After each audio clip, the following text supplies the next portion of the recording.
baby, come with me. What is এটা হচ্ছে আমার চাঁদ রাতের আগের দিনের ব্লগ। মানে একদিন আগেই হচ্ছে আমি চাঁদ রাত সেলিব্রেশন করে ফেলছি উইথ মাই লেডিস। সো এই জন্যই যাচ্ছিলাম হেলসিঙ্কিতে। এত বেশি টায়ার্ড ছিলাম যে কি বলবো। তো চোখের মধ্যে এক বালতি ঘুম নিয়ে আমি যাচ্ছিলাম হেলসিঙ্কি। অনেক সকালবেলা উঠছি, উঠে হচ্ছে রেডি হয়ে দেন হচ্ছে বের হইছি। বাট হেলসিঙ্কি যাইতে যাইতে আমার অনেক টাইম লাগছে। অ্যান্ড তারপর হচ্ছে আমি সামনে যে ইন্টারসিটি ট্রেনটা পাইছি ওইটাই ধরে চলে গিয়েছিলাম। এরপর হচ্ছে আবার যে একটা লোকেশন দিয়েছিল ওইখানে গিয়েছিলাম। তো সবকিছু মিলিয়ে ঘুরতে ঘুরতে যাইতে যাইতে আমার অনেক লেট হয়েছে। অ্যান্ড লিটারালি আমি মনে হয় রাস্তার মধ্যে ঘুমায় পড়ি, এরকম একটা অবস্থা। আর ওই দিন হচ্ছে আমি অনেকদিন পর আমার বান্ধবীদের সাথে দেখা হয়েছে, তো আই থট আমার ফ্রেন্ডের যেহেতু রোজার মধ্যে বার্থডে ছিল, তো এখন যেহেতু দেখা হবে তো ওর বার্থডেটাও সেলিব্রেশন করি। ও হচ্ছে বার্থডে সেলিব্রেশন পছন্দ করে না, বাট তারপরও হচ্ছে আমি আর আমার ফ্রেন্ড মিলিয়ে হচ্ছে ওর বার্থডেটা সেলিব্রেশন করার প্ল্যান করি। যদিও এখানে আমি কিছুই করতে পারি নাই, সব এফোর্ট মিলিয়ে দেওয়া লাগছে বিকজ আমি হেলসিঙ্কিতে ছিলাম না।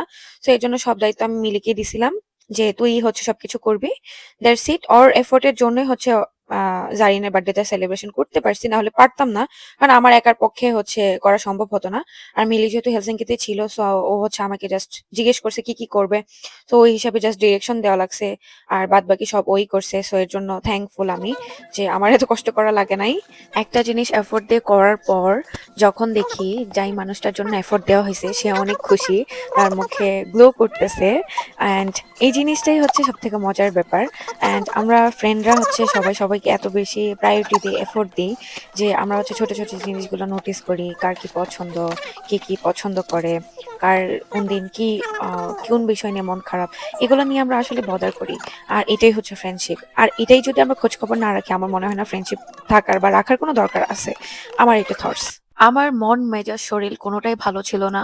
অ্যান্ড ভালো না থাকার অনেকগুলো কারণ আছে যেগুলো হচ্ছে আমি ব্লগের মধ্যে বলতে চাই না, বলবো না কখনো, সো ইয়া। বাট আমার ফ্রেন্ড যখনই এই কাশ্মীরি চুড়িগুলো গিফট করছে আমার মনটা অটোমেটিক ভালো হয়ে গেছে। কারণ নিউজ ফিডে ঢোকার পর, রিলসে ঢোকার পর এমন একটা দিন নাই যে এই চুড়িগুলো আমার চোখে না পড়ছে। আর আমি যেহেতু চুড়ি লাভার, অ্যাজ এ চুড়ি লাভার হিসাবে এই চুড়িগুলো দেখে আমার মাথা নষ্ট হয়ে গেছে। তার মধ্যে সারাদিন বান্ধবীদের গ্রুপের মধ্যে এই চুড়িটা দিতে দিতে তাদের মাথা নষ্ট করে ফেলছি যে তারাও মিট করার সময় হচ্ছে এরকম কালারফুল চুড়ি নিয়ে আসে। তো জারিন হচ্ছে চাঁদ রাতের দিন যেদিন আমরা মেহেদি দিই সেদিন হচ্ছে আমরা সেম সেম এরকম চুড়ি পরি, আর এই চুড়িগুলো গিফট করেছে জারিন। এটা দেখে আমার মন ভালো হয়ে গেছে। কি কারণে মন খারাপ ছিল সেটাই ভুলে গেছি। চুড়ি মেহেদি এই দুইটা হচ্ছে অ্যাজ লাইক মেয়েদের জন্য, অনেক মেয়েদের জন্য ইমোশন, অনেক মেয়েরা আবার পছন্দ করে না। আমার হচ্ছে চুড়ি মেহেদি এটা অনেক পছন্দ। মেহেদি দেওয়ার পর তো মন অটোমেটিক ভালো হয়ে যায়। আর অনেক দিন পর এরকম সুন্দর মেহেদি দিছি, আর আপু এত সুন্দর করে মেহেদি দেয় কি বলবো।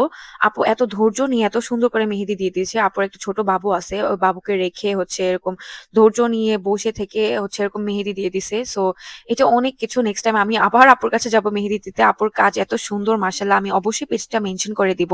আপুর বাসায় আসছিলাম সন্ধ্যাবেলা, গিয়েছি রাতের 12টার পর। দেন বাসায় গিয়ে হচ্ছে আমরা খাবার অর্ডার করি। দেন হচ্ছে আমি আর মিলি এত কিছু খাই, যদি আনহেলদি তারপরও খাই। নেক্সট ডেতে সকালবেলা আমার ঘুম চোখে নিয়ে হচ্ছে উঠা লাগছে বিকজ একটু পর পার্লাস আসবে আমাকে পিক আপ করতে।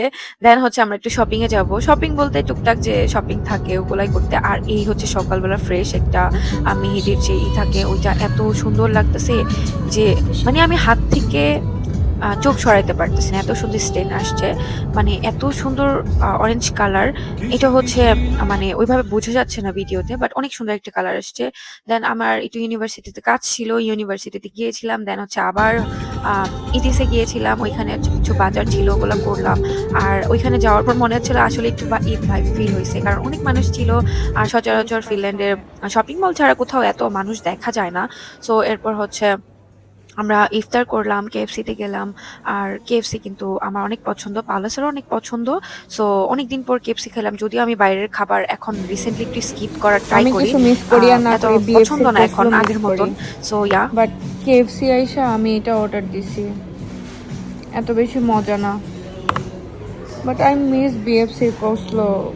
আমি শপিং এ যাব আর মেকআপ স্টোরে ঢুকবো না সেটা কি হয়? আমার জামাই ধরে বেঁধে রেখেও হচ্ছে আমাকে মেকআপ স্টোর থেকে দূরে রাখতে পারবে না। সো আমি ঢুকেই হচ্ছে এই আকামটা করে ফেলি। আর আকামটা হচ্ছে আমি যেইগুলা দরকার নাই ওইগুলাও কিনি। আমার অনেকদিন ধরে ইচ্ছা ছিল একটা ডিওরের ব্লাশ কিনবো।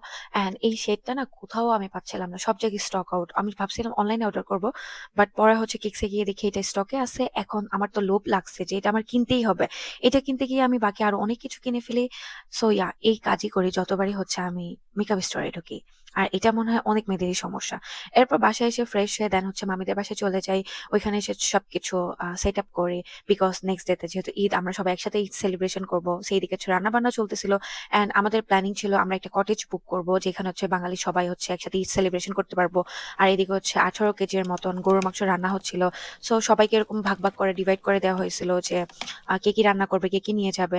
সো সবাই একসাথে যেহেতু খাওয়া-দাওয়া করব। এরপর রাতের বেলা একটু বের হয়ে ঘোরাঘুরি করার জন্য ঘুরতে চলে যাই কার ওয়াশ করতে। সো যেহেতু ঈদ নিয়ে আমাদের ঐরকম কোনো প্ল্যানিং নাই। বাট যতটুকুই হইছে আলহামদুলিল্লাহ। আর আমাদের বাসায় অনেক বাচ্চা-কাচ্চা আছে। ওরা তো অনেক এক্সাইটেড। আর এই জিনিসটা দেখে এত স্যাটিসফাইং লাগতেছিল। কারটা এত সুন্দরভাবে মেশিন দিয়ে ওয়াশ করতেছিল এটা দেখতেও ভালো লাগতেছিল। এখন তো মনে হয় সবাই ভালো করে জানে বিদেশি ঈদগুলা কতটা সাদামাটা হয়। এখানে ওরকম আত্মীয়স্বজন থাকে না, ওরকম এনজয় করার স্কোপ থাকে না। যতটুকু করা হইছে আলহামদুলিল্লাহ। ঈদ ব্লগ তোমাদের সাথে খুব সুন শেয়ার করবো। আর এই হচ্ছে আমার মেহেদির কালার। সো এই হলো আমার চাঁদ রাতের ব্লগ। আল্লাহ হাফেজ এভরিওয়ান।